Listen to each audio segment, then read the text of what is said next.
नमस्कार साथियों, आप देख रहे हैं सत्यमेव शिक्षा सारथी, जहां पढ़ाई होती है सिलेक्शन के इरादे से। इस चैनल पर हम यूपी पुलिस कांस्टेबल के लिए पूरा मैथ कोर्स बेसिक से एडवांस तक एग्जाम ओरिएंटेड तरीके से कराने वाले हैं।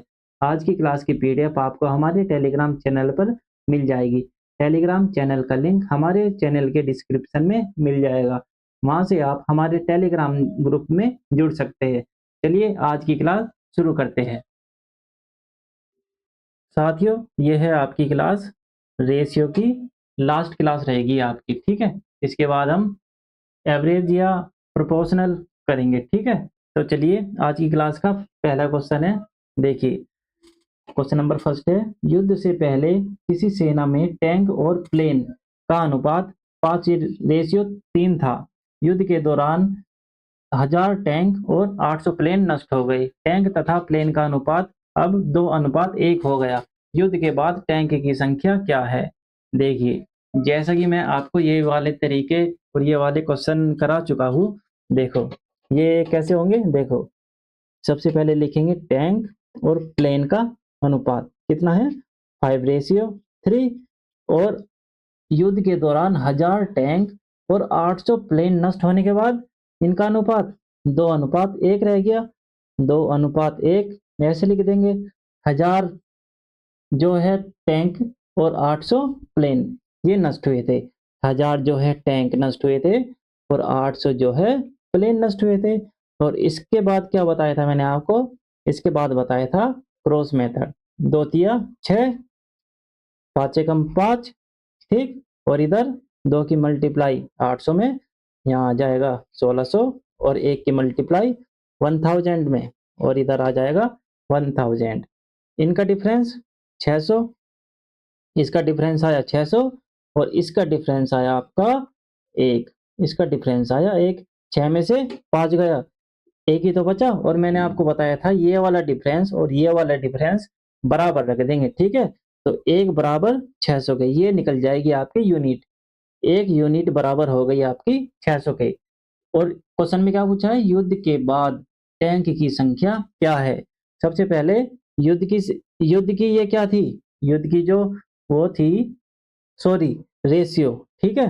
तो 5 की मल्टीप्लाई इसमें कर देंगे, 6 पंजे 30, 3000। ये थी युद्ध से पहले, युद्ध से पहले, ठीक, युद्ध से पहले। और 1000 टैंक नष्ट हो गए, 1000 टैंक नष्ट हो गए। इसमें से 1000 माइनस कर दो, कितना बचा आपका? बचा 2000। 2000 टैंक बचे आपके। ऑप्शन नंबर ए बिल्कुल सही उत्तर है। चलिए नेक्स्ट क्वेश्चन देखिए, अब आता है हमारा टाइप 7। ओके, तो चलिए अब देखो, क्वेश्चन नंबर सेकंड है, ए और बी, सॉरी, ए और बी का वेतन क्रमशः 3:5 के अनुपात में है। यदि प्रत्येक का वेतन 70,000 बढ़ जाता है तो नया अनुपात 5:6 हो जाता है।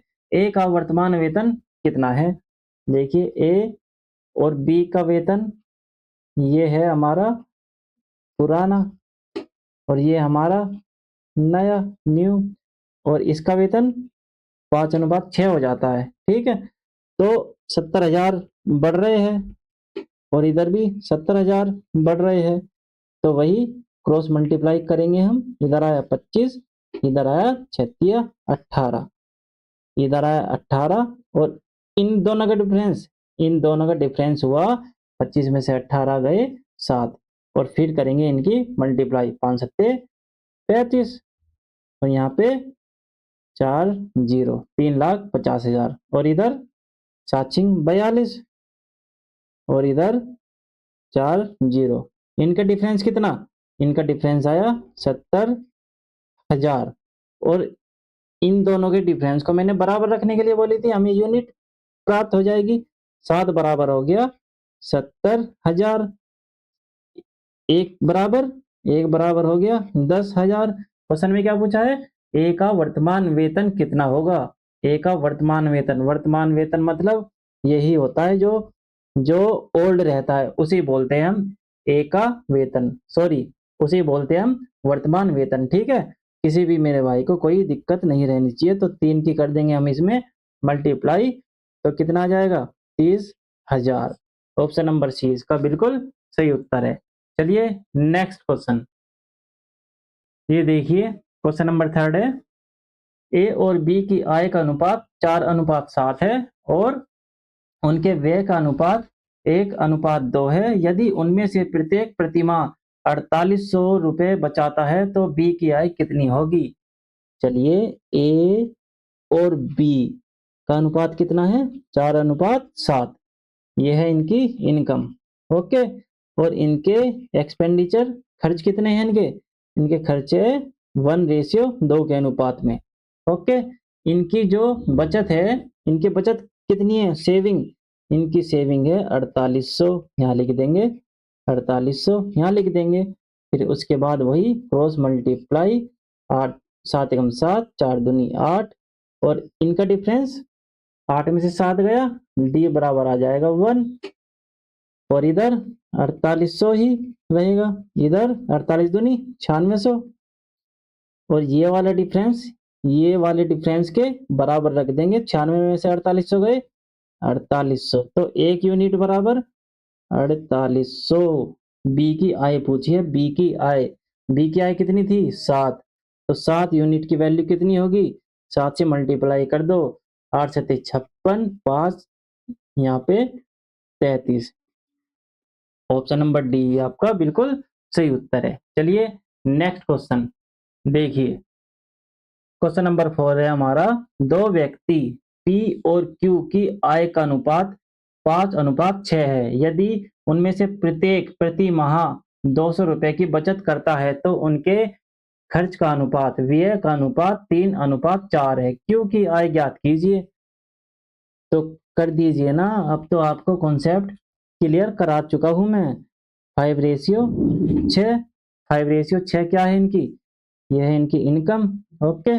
और इसके बाद इनके एक्सपेंडिचर है 3:4, और 200 रुपए की बचत ये कर रहे हैं, इधर भी 200, इधर भी 200, 6 18, 5 चौक 20, इन दोनों का डिफरेंस, इन दोनों का डिफरेंस आ गया 2, और इधर जब क्रॉस मल्टीप्लाई करेंगे 3 दूनी 6, इधर 600, 4 दूनी 8, इनका डिफरेंस कितना आया, इनका डिफरेंस आया 800 में से 600 गए 200, तो ये वाला डिफरेंस इसके बराबर रखेंगे, 2 यूनिट बराबर 200, 1 यूनिट बराबर 100। क्वेश्चन में क्या पूछा है, क्यू की आय ज्ञात कीजिए।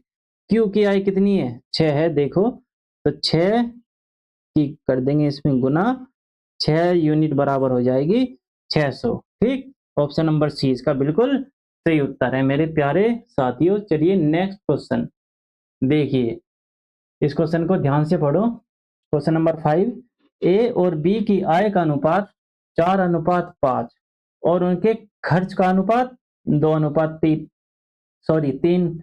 यदि ए और बी क्रम से 7200 और 6000 रुपए की बचत करते हैं तब ए की आय क्या होगी। चलिए ए और बी 4:5, यह है इनकी आय का अनुपात, और इसके बाद खर्च का अनुपात कितना है इनका, 2:3।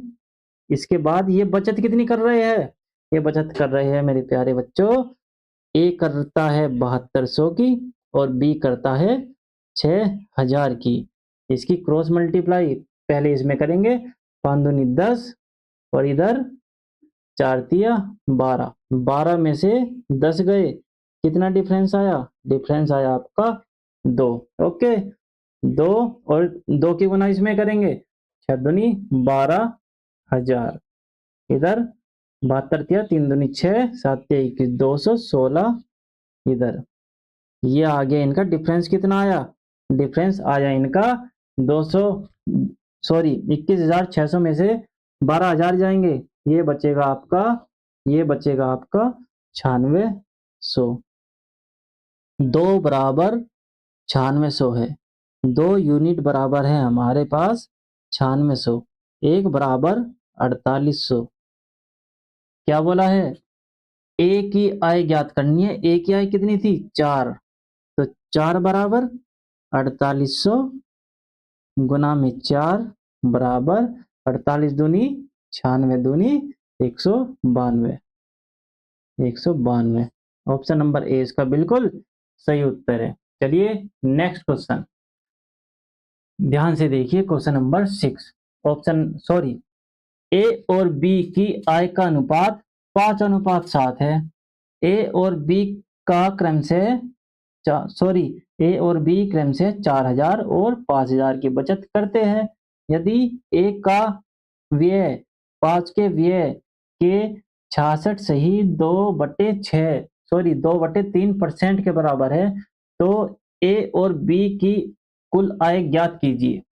चलिए सबसे पहले देखो इसे, ये देख के डर रहे होंगे आप, ठीक है, ये देख के डर रहे होंगे आप, लेकिन डरना नहीं है। ये जो है ना 66 सही 2/3%, इसे जब फ्रैक्शन में करेंगे कैसे आएगा? 66 दिया 198 और 200/3, और ये परसेंट है, परसेंट हटा के 2 जीरो नीचे आ जाएगी, 2 जीरो से 2 जीरो कटेंगे, मतलब कि 2:3। इसका मतलब है 2:3। ये फ्रैक्शन आपको याद होनी चाहिए। अभी परसेंटेज के चैप्टर पे नहीं आया, जब मैं आऊंगा आपको सारी याद करा दूंगा, ठीक है। तो ए और बी के व्यय का अनुपात है 2:3, ठीक। चलिए अब चलते हैं, ए और बी की आय का अनुपात कितना है? 5:7। और इधर खर्च का अनुपात कितना है? 2:3। बचाते कितने हैं?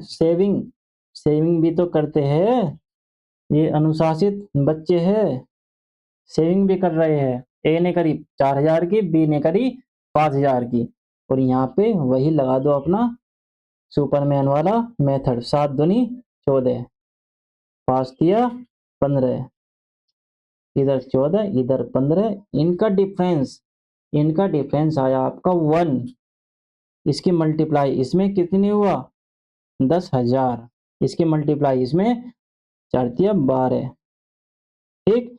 इनका डिफरेंस 2000, इसका डिफरेंस है 2000, और ये वाले डिफरेंस इसके बराबर रख देते हैं, तो 1 यूनिट बराबर 2000 के है। क्वेश्चन में क्या पूछा है? ए और बी की कुल आय, ए और बी की कुल आय पूछा है, तो कैसे करेंगे? ए कितना है 5, बी कितना है 7, दोनों मिला के कितने हुए 12, ठीक है। तो 12 की मल्टीप्लाई इसमें कर देंगे, कितना आया? 12 दूनी 24, मतलब कि 24,000, सॉरी 3 जीरो थी ना, हाँ 24,000। ऑप्शन नंबर सी इसका बिल्कुल सही उत्तर है। चलिए बच्चों नेक्स्ट क्वेश्चन पे चलते हैं, इस क्वेश्चन को ध्यान से देखिएगा। ओके, अब यहाँ पे बोलोगे आप ये क्वेश्चन कैसे होगा, पहले क्वेश्चन पढ़ लो आराम से ध्यान से। क्वेश्चन नंबर 7 है, ए बी और सी की आय का अनुपात क्रम से है 3:4:8 तथा इनके खर्च का अनुपात क्रम से है 5:4:6 है। यदि सी की बचत उसकी आय का 3/4 भाग हो, तो ए बी और सी की बचत की अनुपात बताइए, ठीक है। सॉरी, ए बी और सी के बचत की अनुपात बताइए। तो चलो क्वेश्चन में क्या कह रहा है, घूम गए होंगे यहाँ पे आप थोड़ा, इस प्रकार के क्वेश्चन में करना है आपको। देखो यहाँ पे ए सॉरी बी और सी, यहाँ पे कितना आया 3, 8, 3, 4 और 8, ठीक है।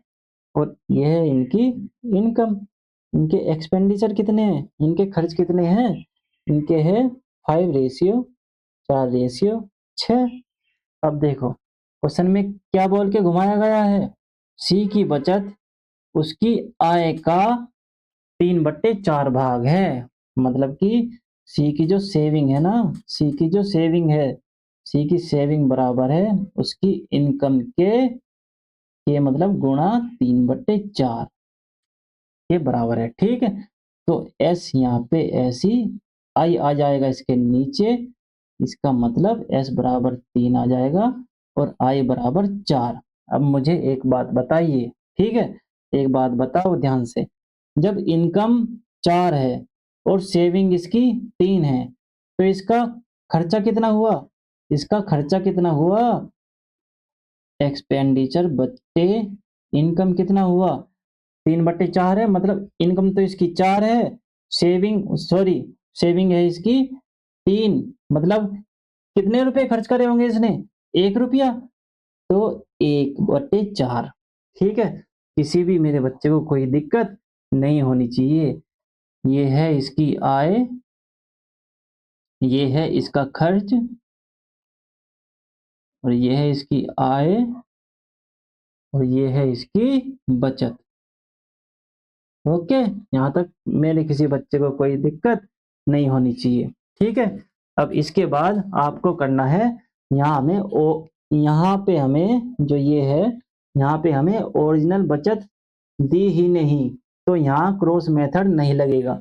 ठीक है, यहाँ पे क्रॉस मेथड नहीं लगेगा, क्योंकि सी का यहाँ पे दे के घुमा दे इन्होंने। ठीक है, तो यहाँ पे 3x मान लेंगे, ऊपर वालों में x लगा देंगे, और यहाँ पे y लगा देंगे।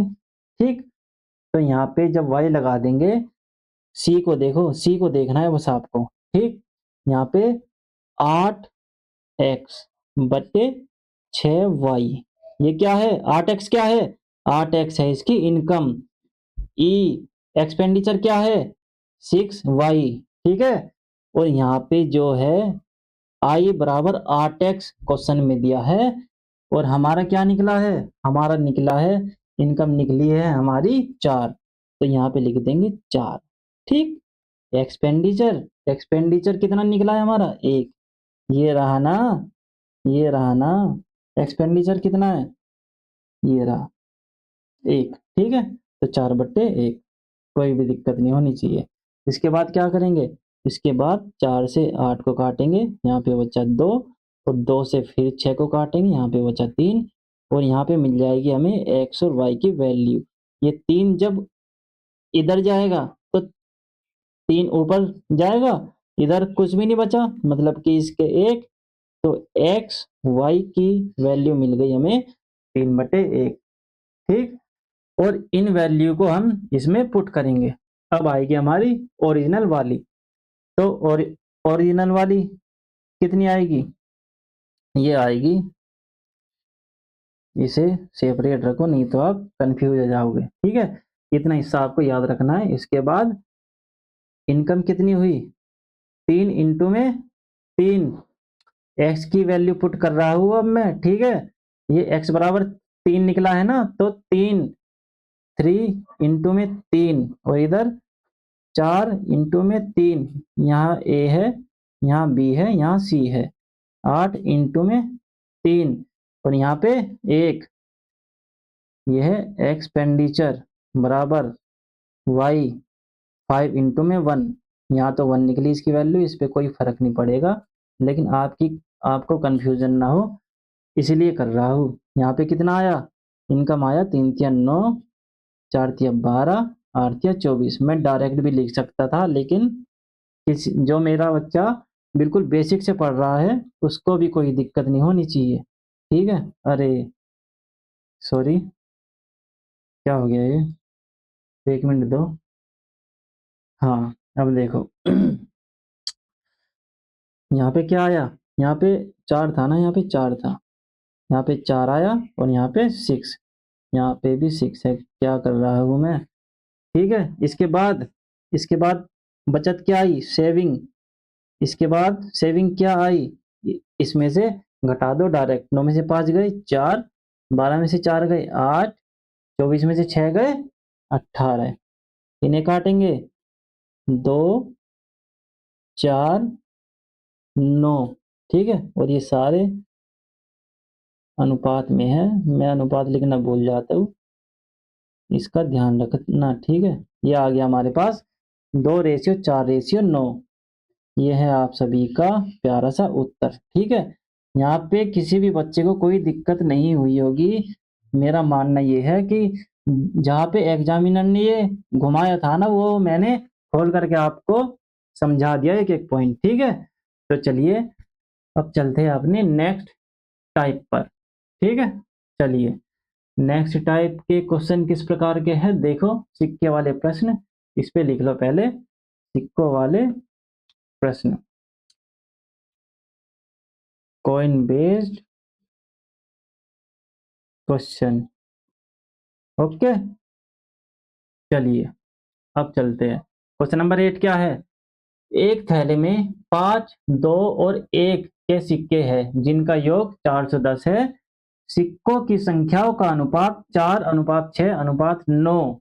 तो थैले में 2 रुपए के सिक्कों की संख्या ज्ञात कीजिए। चलो, क्वेश्चन में क्या दिया है? 5 रुपए का, 5 रुपए का, 2 रुपए का और 1 रुपए का सिक्के का अनुपात दिया है। ठीक है, कॉइन का अनुपात दिया है, कॉइन की संख्या, नंबर ऑफ कॉइन। ठीक है, कितना? 4:6:9। ठीक, और यहाँ पे इनकी धनराशि कितनी है? यहाँ पे इनकी धनराशि कितनी होगी?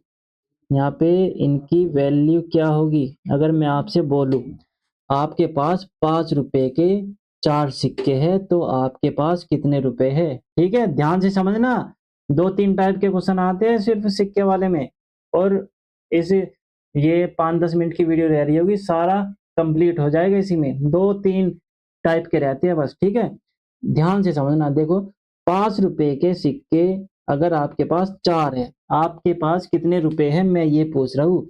आप कहोगे सर जी 5 चौक 20, 5 के सिक्के 4 है तो 20 रुपए होंगे आप पे। ठीक है, और ऐसे ही यहाँ पे 2 रुपए के सिक्के आपके पास 6 है, तो उनकी वैल्यू कितनी होगी? 6 दूनी 12। 1 रुपए के सिक्के आपके पास 9 है, उनकी वैल्यू कितनी होगी? आप कहोगे 9। ठीक है, आप कहोगे 9। ठीक, 20, 12 और 9। तो हमारे पास वैल्यू आई इनकी 20, 12 और 9, 41। क्वेश्चन में क्या बोला? क्वेश्चन में बोला है जिनका योग 410 रुपए है, हमारा निकला 41। इसका मतलब 41 बराबर 410 के बराबर रख देंगे हम।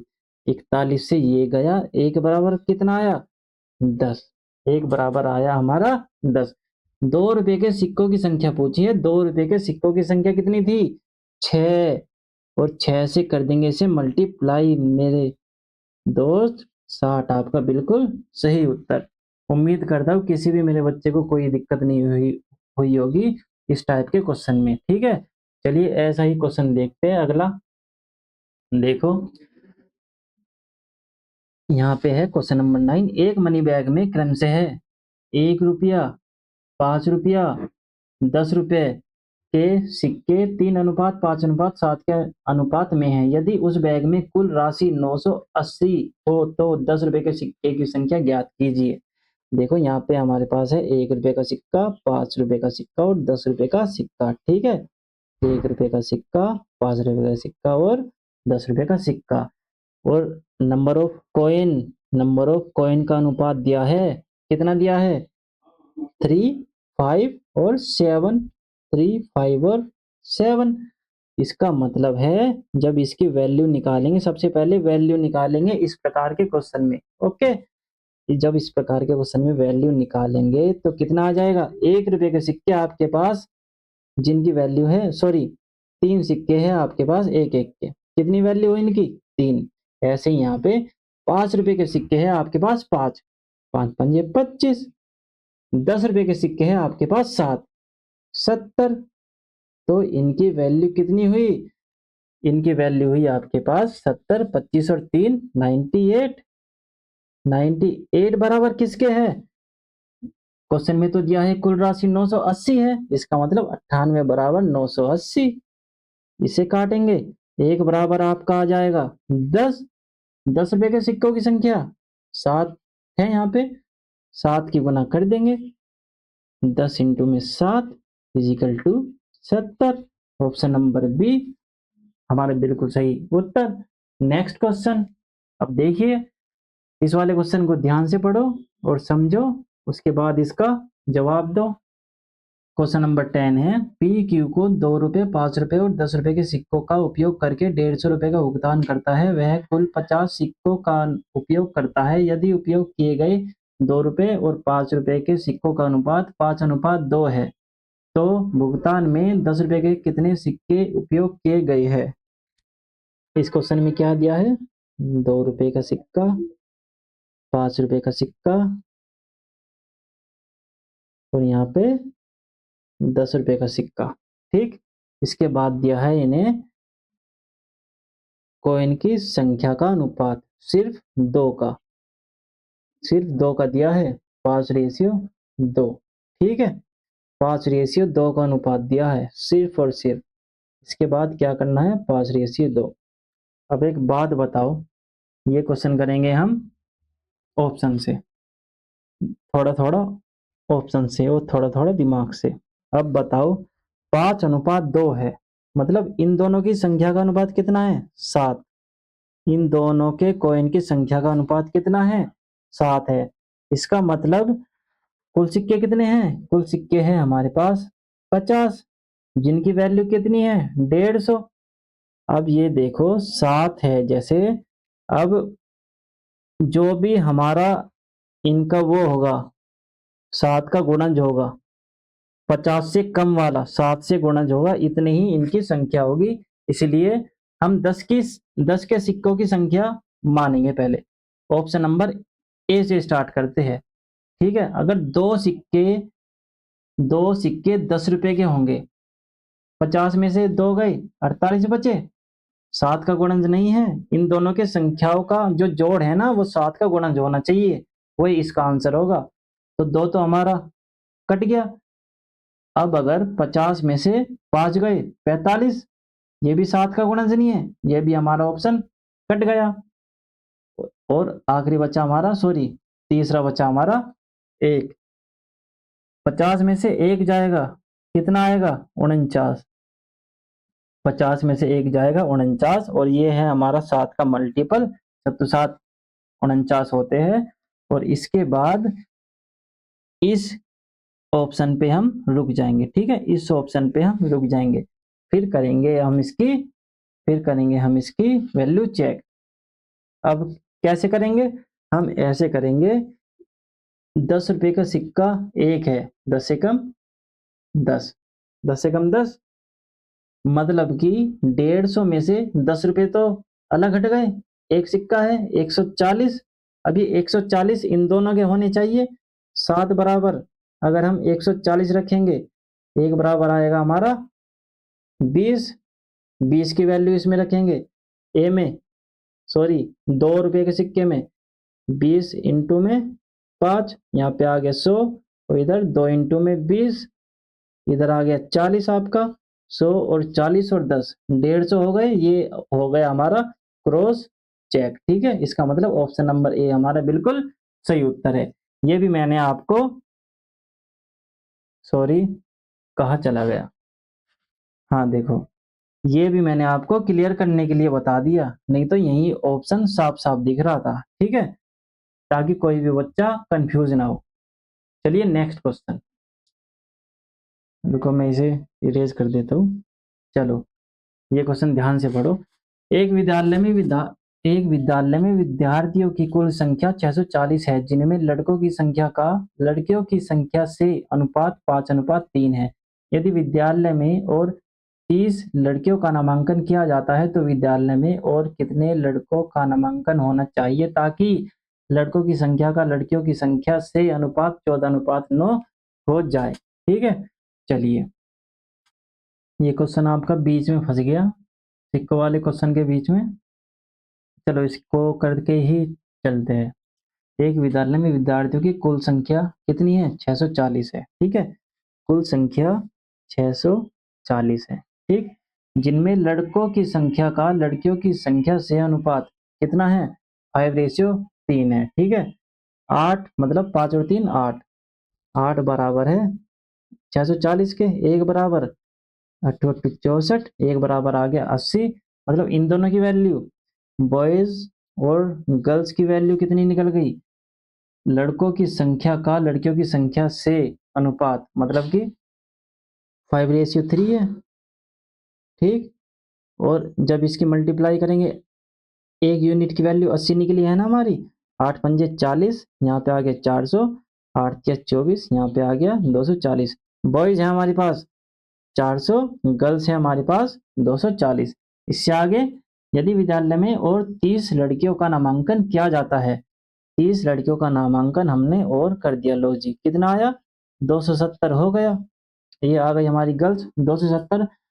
तो विद्यालय में और कितने लड़कों का नामांकन होना चाहिए ताकि लड़कों की संख्या का लड़कियों की संख्या से अनुपात 14:9 हो जाए, ठीक है। मतलब कि 400 और 270 है यहाँ पे।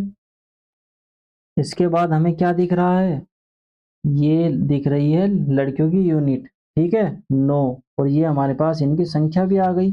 इसका मतलब 14:9 बोल रहा है ना क्वेश्चन में, 14:9 हो जाती है। 9 की वैल्यू कितनी आई हमारे पास, 270। एक की वैल्यू 9 तिया 27, 30, ठीक है। तो लड़कों की वैल्यू कितनी होगी, 14 इंटू में 30, 14 तिया 42, ये होगी 420। पहले कितने लड़के थे, 400, अब कितने हो गए 420, मतलब कि 20 लड़के और जुड़ेंगे, ठीक है। ऑप्शन नंबर सी हमारा बिल्कुल सही उत्तर। चलिए नेक्स्ट क्वेश्चन, क्वेश्चन नंबर 12।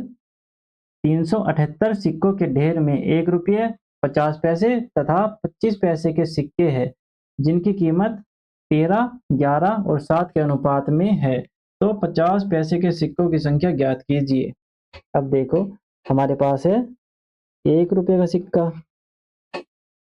50 पैसे का सिक्का और यहाँ पे 25 पैसे का सिक्का। इनकी वैल्यू कितनी दी है, इनकी वैल्यू दी है इस बार, ठीक है, इनकी दी है वैल्यू, इनकी दी है कीमत 13, 11 और यहाँ पे 7। अब एक चीज बताओ मुझे, हमें निकालना है पहले इसका नंबर ऑफ कॉइन, ठीक है। अगर वैल्यू दी हो तो number of coin, number of coin दिया हो तो हमें निकालनी है वैल्यू, ठीक है। तो हमें अब निकालना है नंबर ऑफ कॉइन।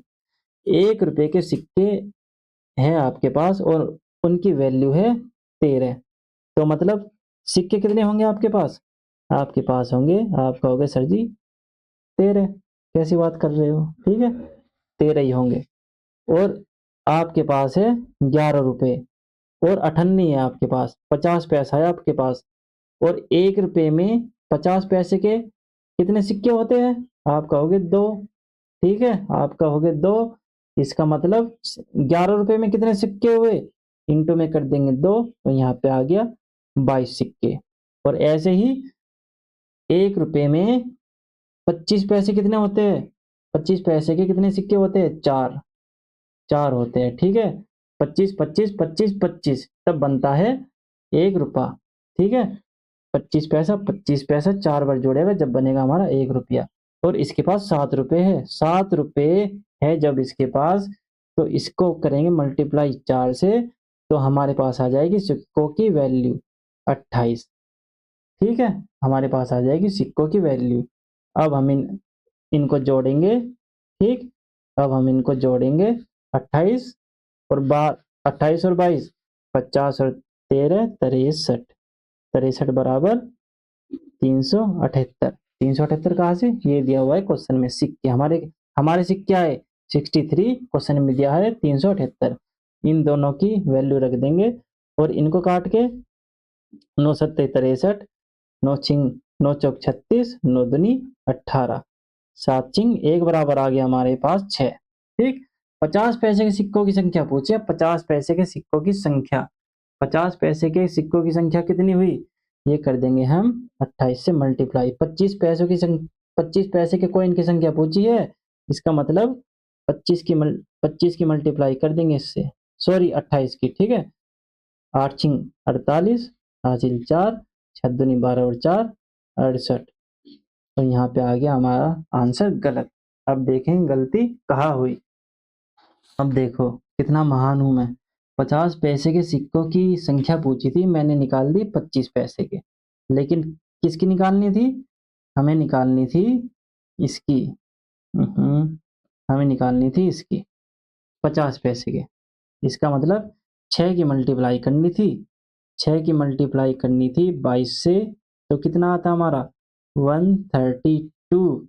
आप कंफ्यूज ना हो बाद में पीडीएफ देखते वक्त, इसलिए मैं इसे इरेज कर देता हूँ हल्का हल्का, ठीक है। ओके, चलो ये आ गया हमारा बिल्कुल सही जवाब। ऑप्शन नंबर कहाँ है? Option number A. चलिए नेक्स्ट क्वेश्चन, क्वेश्चन नंबर 13 है हमारा। 615 सिक्कों में 1 रुपया 50 पैसे और 25 पैसे के सिक्के शामिल है। उनके मूल्य क्रमशः 3:5:7 के अनुपात में है। 50 पैसे के सिक्कों की संख्या ज्ञात कीजिए। अब देखो यहाँ पे 1 रुपये का सिक्का है हमारे पास, ठीक। 50 पैसे का सिक्का है हमारे पास, 25 पैसे का सिक्का है हमारे पास। इसके बाद इनकी वैल्यू कितनी दी है? इनका मूल्य दिया है हमें 3:5:7। इसके बाद इनकी संख्या निकालनी है, number of coins. Number of coins कितना है? 3, 3 क्यूब। बार बार थोड़ी बताऊंगा, 3 इसलिए 1 रुपए के सिक्के हमारे पास 3 है, तो 3 ही तो सिक्के होंगे। 50 पैसे के सिक्के हमारे पास 5 है, तो इंटू में 2 कर देंगे, 5 दूनी 10। 25 पैसे के सिक्के हमारे पास, सॉरी 25 पैसे के सिक्के हमारे पास और उनकी वैल्यू है 7, तो इंटू में 4 कर देंगे, 28। इनको जोड़ के कितना आया? 28 और 10, 38 और 3 41। 41 बराबर, मैं रेशियो लगाना भूल जाता हूँ बच्चों, यहाँ दिक्कत मत लेना। 41 बराबर 615 के ये कट के कितना आ जाएगा? 1 बराबर आ जाएगा हमारे पास 15। 50 पैसे के सिक्कों की संख्या ज्ञात करनी है हमें। 50 पैसे, इस बार ध्यान देंगे, ठीक है। 50 पैसे के सिक्कों की संख्या तो कितना है? 10। 15 इंटू में 10 गुना कर देंगे, कितना आया? 150। हमारा बिल्कुल सही उत्तर, ठीक है। चलिए नेक्स्ट क्वेश्चन, ये है देखो क्वेश्चन नंबर 14। 8,000 रुपए ए, बी और सी के बीच इस प्रकार वितरित किए जाते हैं कि उन्हें क्रमशः 500, 200 और 100 रुपए के नोट प्राप्त होते हैं। उनके द्वारा प्राप्त की गई राशि का अनुपात 15:2:3 है। 500, 200 तथा 100 रुपए के नोटों की संख्या ज्ञात कीजिए। चलो भाई ज्ञात कीजिए। हमारे पास है 500 रुपए के नोट, 200 रुपए के नोट, ये रुपये में है, कभी पैसे में समझ लो, ठीक है। ये यहाँ है 100 रुपए का नोट, और इनकी जो धनराशि है, इनकी वैल्यू कितनी दी है? इनकी वैल्यू दी है हमें की गई राशि का अनुपात। इनकी वैल्यू है हमारे पास 15:2:3, ओके। और इनकी संख्या कैसे निकालेंगे? इनकी संख्या निकालेंगे हम ऐसे, जो ये 8,000 की राशि है। अब ध्यान से देखो, हमें क्वेश्चन में राशि का ही तो अनुपात दे दिया और राशि ही दे दी हमें, इसका मतलब हमें तो कुछ नहीं निकालना, हमारे तो बल्ले बल्ले हो गई। तो 15, 2 और 3 20, 20 अनुपात किसके? 8,000 के। एक बराबर कितने? 400 के। अब निकाल दो इनकी वैल्यू, इंटू में 400, इंटू में 400 और इंटू में 400, कितना है? 15 चक्के 60, 4 दूनी 8, 4 तिया 12। अब क्या करना है? अब निकालना है नोटों की संख्या का अनुपात, 500, 200 और 100 रुपए के नोटों की संख्या का अनुपात, ठीक है। कैसे निकालेंगे? अब संख्या कैसे निकाले सर जी? अब एक चीज बताओ मेरे महान वैज्ञानिकों, देखो 6,000 रुपए है हमारे पास और 500 के नोट है, तो कैसे निकलेंगे सिक्के? डिवाइड 500 से कर दो, यहाँ पे 200 से कर दो, यहाँ पे 100 से कर दो। 2 जीरो से 2 जीरो, 5 से करेंगे कितनी बार? यहाँ पे आ जाएगा 12 और यहाँ पे 4 और यहाँ पे आ जाएगा हमारा 12, ठीक है। 4 तिया 12, 4 एकम 4, 4 तिया 12। 3:1:3। कौन सा ऑप्शन है आपका? ऑप्शन नंबर ए प्यारे बच्चों ये है आपका बिल्कुल सही उत्तर। ठीक है, और इसका एक और तरीका है, चलो छोड़ो यही कर लो, एक ही पैटर्न पे रहना चाहिए, एक की तैयारी ऐसे कर लो ताकि आप बिल्कुल उस पे पक्के हो जाओ। ठीक है, और कोई कोई बच्चे को अगर ये मेथड समझ नहीं आया वो बोलेगा दूसरा नहीं बताया। चलो ये तो हो गया फर्स्ट, मैं दूसरा भी बता देता हूँ। ठीक है, दूसरा तो फॉर्मूला बेस है। ठीक है, उसका है सूत्र। सूत्र लिख लो यहाँ पे, सूत्र लिख लो यहाँ पे सीधा। सूत्र होता है बराबर नोटों की संख्या, नोटों की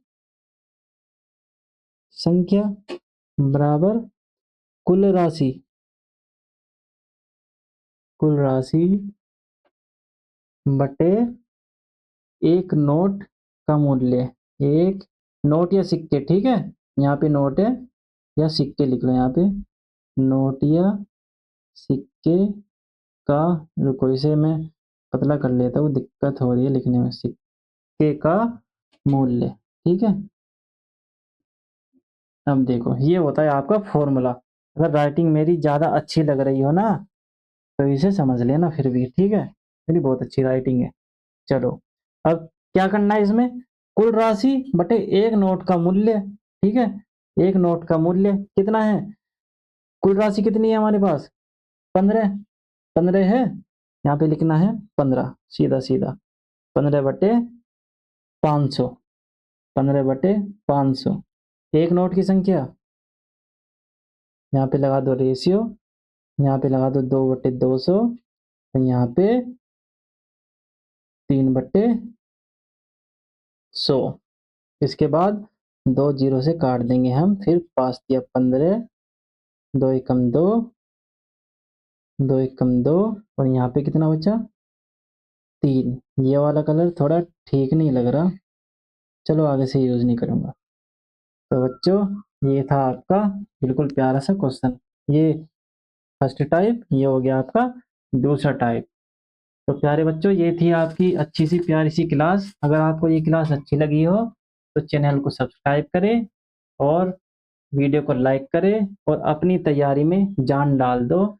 मुझे पता है मैंने इस बार गलती कर दी, 10 दिन का गैप दे दिया, लेकिन मेरी पारिवारिक कंडीशन थोड़ी ठीक नहीं चल रही थी बच्चों, तो मैं लाख कोशिशें करने के बाद भी क्लास नहीं डाल डाल पाया। लेकिन आगे से ऐसी पुनरावृत्ति नहीं होगी। ठीक है, अब मैं आपसे विदा लेना चाहूँगा। जय हिंद, जय भारत, धन्यवाद।